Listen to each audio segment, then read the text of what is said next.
So it's summer, and as has become the tradition, when Pastor James is out of town, they leave me here to take care of things.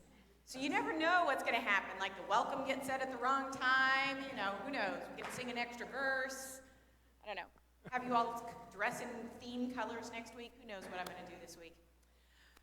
But it is my pleasure and privilege to get to be here and to get to walk with you. I think most of you probably know this, but I'm here a lot, just at off times and off hours. So I get to be the chaplain for the school. I'm helping Diane with, quite frankly, whatever Diane wants for the next year. And it has ranged from doing cute little name tags on bags to creating spreadsheets to walking alongside parents who are struggling. And so I also get to be with the youth ministry. So I talked about that a couple of weeks ago. We talked about what we did for our mission trip, and then we have all kinds of things that are planned for going into the fall. So thank you for allowing me to be here. And I think I am particularly struck and was thinking about so many of the things that go into this sermon. But so Christine, you couldn't have known this, but that Philippians passage in chapter 4, that verses 12 and 13, is one that I've gone back to because, quite frankly, I'm rotten at being content.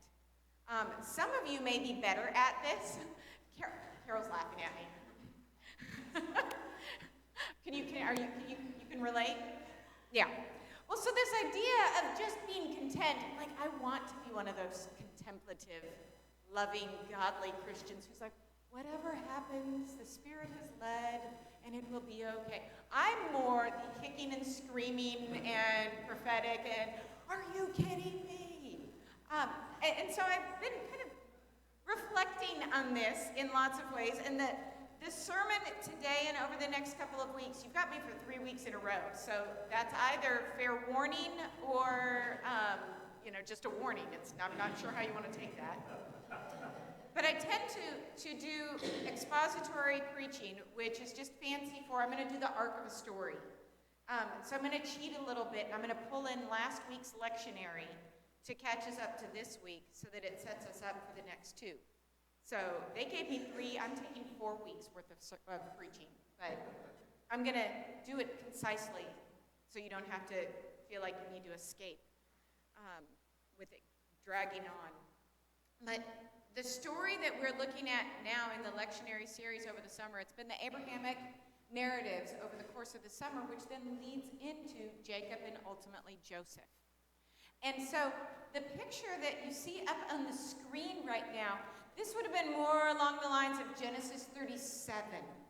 And here's why I think I really, really love this, because you may already know this story. In fact, I'm certain some of you do. You just didn't know how brilliant you are for your biblical knowledge of already knowing Genesis 37. So now the teacher in me feels like we're going to do a little guessing game. If it's Genesis 37, I've already told you the story is Joseph. I'm wearing my multicolored stole. Anybody want to take a guess as to what part of the story is in Scripture? Many colors, yes. Thank you for playing along. I know a lot of your names, so you wouldn't have been able to sit there quietly for too terribly long. But this is the story and kind of the setup for this. And here's one thing that I really, really love about this particular rendition. This is a picture that goes with the story, but it's really a picture of looking down at the cistern, the hole where Joseph was thrown when his brothers were like, listen, what do we do with him? We don't like him. And down at the very, very bottom, you can see it looks almost kind of just like some horizontal lines. That's actually just a line drawing of the tunic. So I want to talk a little bit about that piece, and then I'm going to get back to this whole idea of not being very content. But that particular piece, if you aren't familiar with this story, there's a man named Jacob. He's really important in our biblical history. He has a bunch of sons, like lots of sons. And why this matters is ultimately there's one youngest son, and it even says in there, Joseph was his favorite. Now, I only have 3. I don't have to contend with like 12. But every once in a while, Usually it's when one of them is in trouble, they will say, you know, that one never gets in trouble. He's your favorite. Or she's your favorite. I'm like, I really don't have favorites. And you trying to guilt me is not going to get you out of trouble. But nice try on the manipulation. And so these are the conversations that happen at my house. But I think about this, it actually says Joseph is his favorite. And I think how hard that must be on the older brothers. Hearing that somebody actually is a favorite. Now, for those of us who have siblings, you may have suspected it. I'm actually the younger sister. I'm pretty convinced, and vivid memories, the way my parents' house was set up and where my bed was. My bedtime was between 8:30 and 9 growing up, and my brother was 4 years older, so he got to stay up till 10. I swear there was no joy or laughter or frivolity until I went to bed, and then it was like they were throwing a party. As soon as I was in bed, it felt like all they were doing was laughing and talking. And I remember the way the door was set up, I would be in bed and I could look through in the light that shone from the living room. And I thought, have they just been waiting for all the good stories and the fun things until, and I really, really believed this as a kid. Now, that's probably not reality, but my kid version, I was convinced they like him better. He's the one they have fun with. I'm the one, however, I got to do dishes and got sent to bed. It was very Cinderella. I'm kidding, my parents were actually pretty amazing. But I really did think they liked him better. And so there's that sense. I can only imagine what that must be. But tie this in, while we hear that, it isn't quite how we imagine it in our modern day society. When it says that Joseph was the favorite, it was really a concern because the older siblings, the older brothers, had already been provided for. And so the quick catch up on the story is older brothers are out working, and the way it usually gets preached is the older brothers had to do all the work, and Joseph's just home, sitting around being given gifts. But putting it in a little bit of context, the sheep, that flock of sheep that they had, that was their job security. That was their future. That was every bit of inheritance that they needed to be able to sustain their lives. And Joseph had no part of it. Because of his age and station in life, he literally had no part of that. And so he was omitted from being given something that would have been an inheritance. And so when we get to the story and we read about this tunic, ultimately, it probably wasn't as brightly colored as mine. They were still using berries and leaves to dye things. There were probably some colors, but it's not quite the neon jacket that we've all been led to believe. What it likely was something that was a substantive cloak, which that doesn't sound nearly as cool as a coat of many colors. Why, that's a lovely substantive cloak you have. I mean, nobody's giving that as a compliment. But it would have been fabric that would have come down and be at the ankles. It would have been sleeves that would have come down, almost down to the knuckles. And the reason being is that fabric was intended to be an inheritance. This was something that was going to protect you from the elements for the rest of your life. This was something that was going to be able to be protection on the ground if you needed to lie on the ground. It was something that could actually protect you from the fields and scratches if you needed.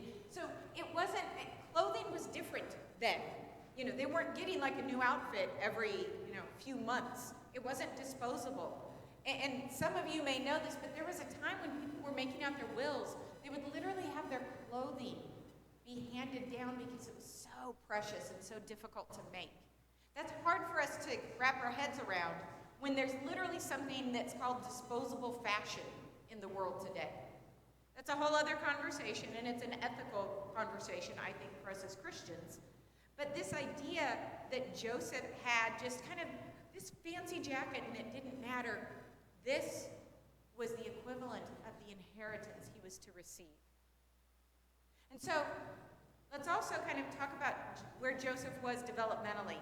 He was about 17 years old when his brothers went out, and his father trusts him enough He wasn't just sitting at home eating bonbons. His father said, go and check on your brothers.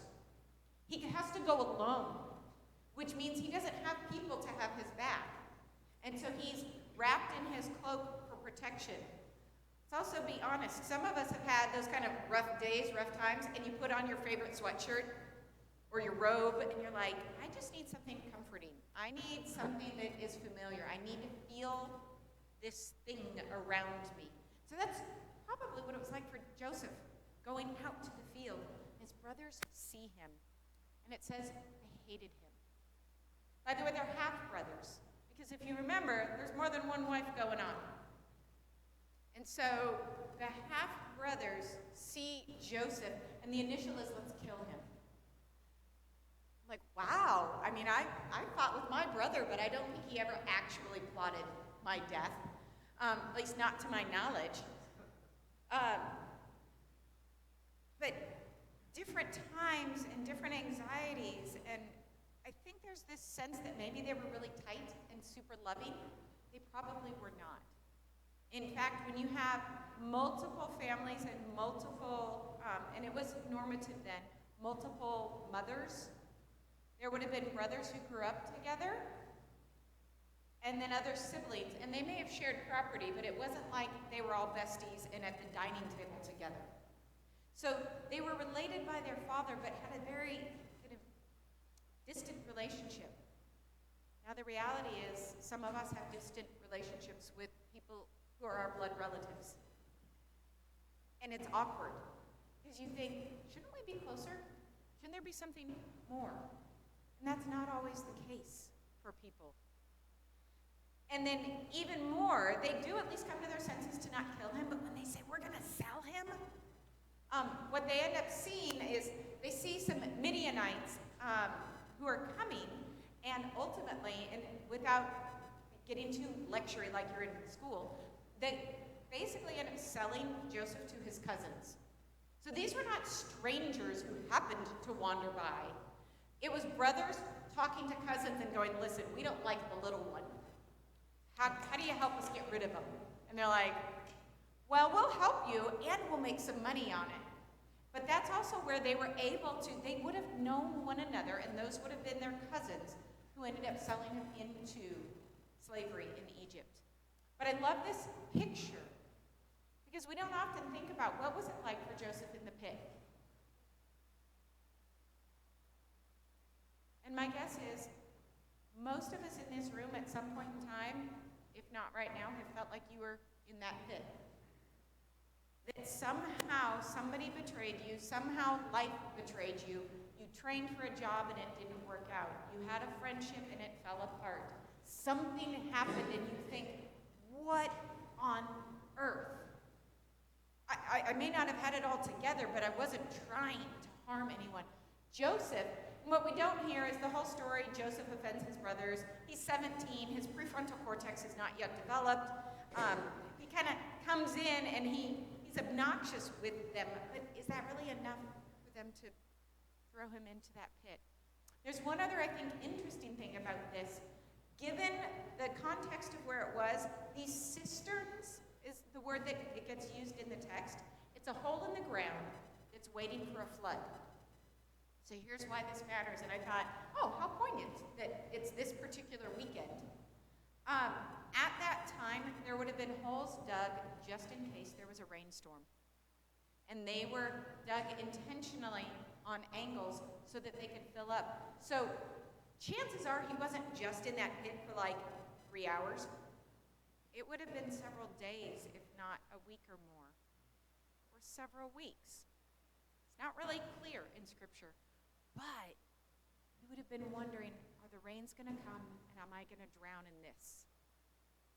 Now, metaphorically, I wonder how often we've been stuck somewhere in our lives and we think, God, I know this is bad, but it feels like it's about to get worse.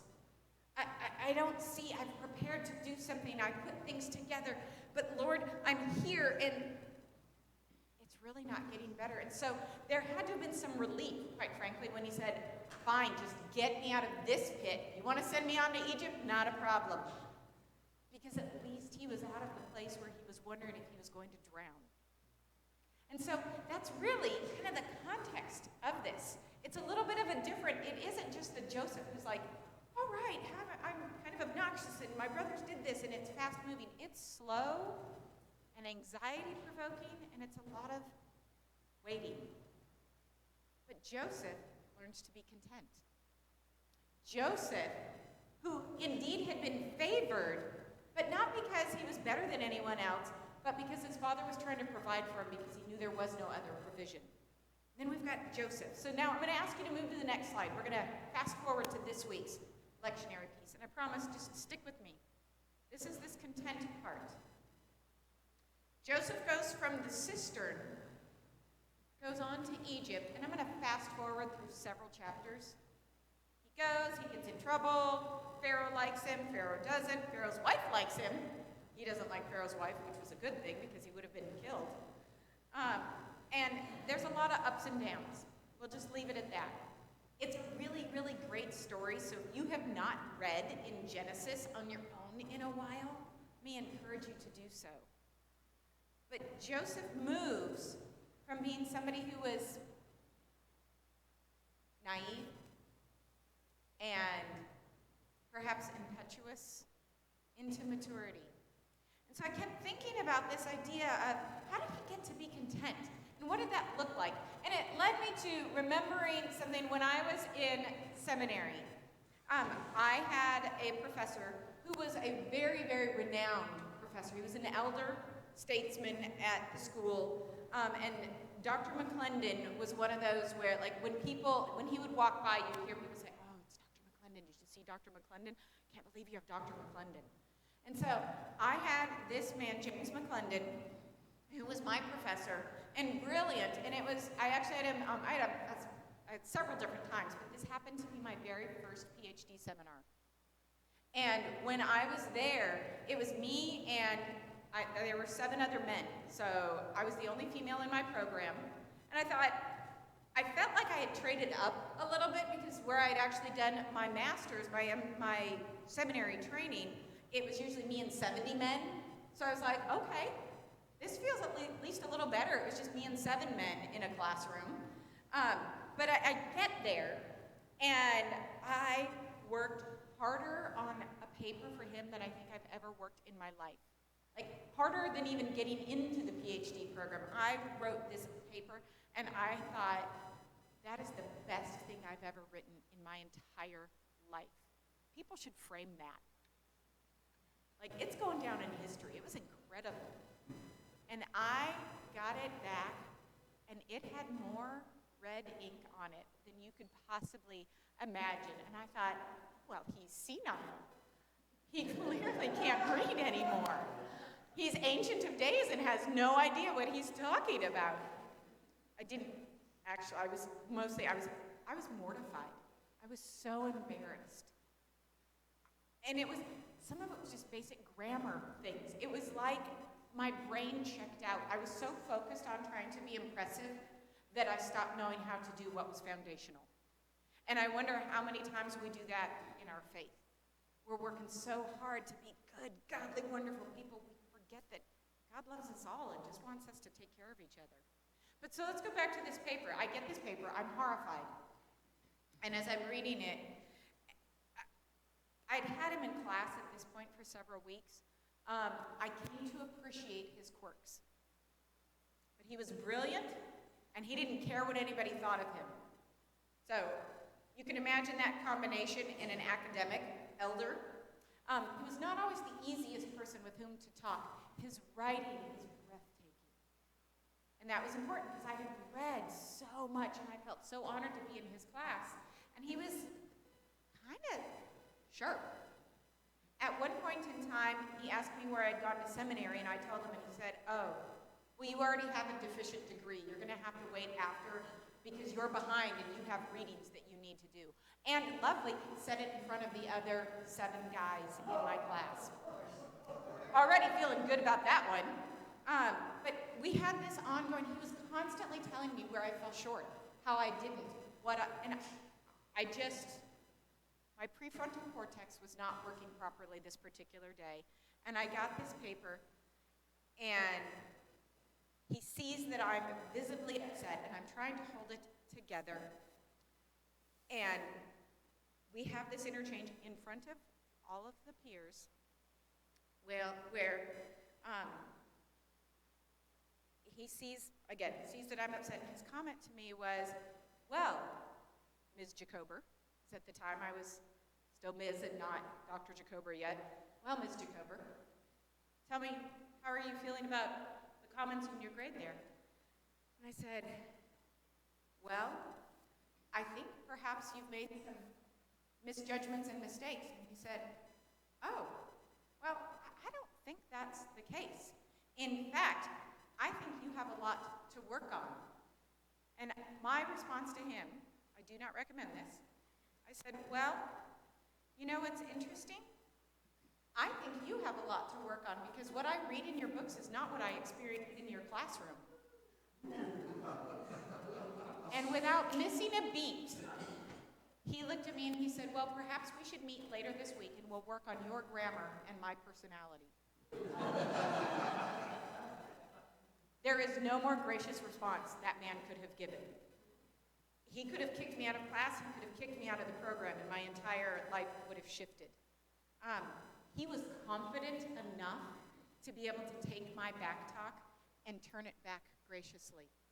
He was content in where he was, and I was scratching to just feel like maybe I kind of belonged. And what a gift to be able to have somebody who's willing to call you out, but who is also willing to say, how do we help you be better and not just crushed? I feel like that's the whole story. You basically already gave the sermon, but I'm here, so. Joseph, and what ends up happening is as we fast forward, and he's now in Egypt. He's now a leader there. It wasn't that he was ignoring what was going on back home, but life moves on, and sometimes you forget to reach out, and how does that take place? And so this picture, I love this picture, because usually when we think of Joseph, it's bright colors, and it's over the top, and we get caught up in that. This is just the embrace of two brothers. This is Joseph recognizing and saying, oh my goodness, I know who you are. He was so young when he was sold off, that by the time they're seeing him, and he's now fully an adult and bearded and very much a man, they don't even recognize him. And Joseph had every possibility to be able to come in and say, you know what, I know who they are, send them away. Or worse, have them in prison. He had the authority to do that. And instead, he looked at them and said, oh my goodness, I know who you are. But importantly, Joseph knew who he was. And perhaps most importantly, he had learned to be content when he was thrown into a pit, when he was taken to Egypt, when he was put in prison, when he was put in charge. He went all over the place, not having to worry about how do I prove myself, but how do I actually be myself. And so I look at this Joseph story, and it's mostly about waiting. God shared with him, here's what you're going to be one day, and this would be a slightly different sermon that I'm not going to do tonight. But that idea of waiting, Joseph knew that God had called him to something, and it just didn't happen quickly. But he learned to be content. And by being content, he also learned to be present with God, no matter what the circumstances were. And so may we be people who, as we look around and we know there are things that aren't quite right, we know there are things in our own lives and our own families that aren't quite right, may we be exactly who God's created you to be and called you to be, trusting that God is at work and working all things together for good. Amen.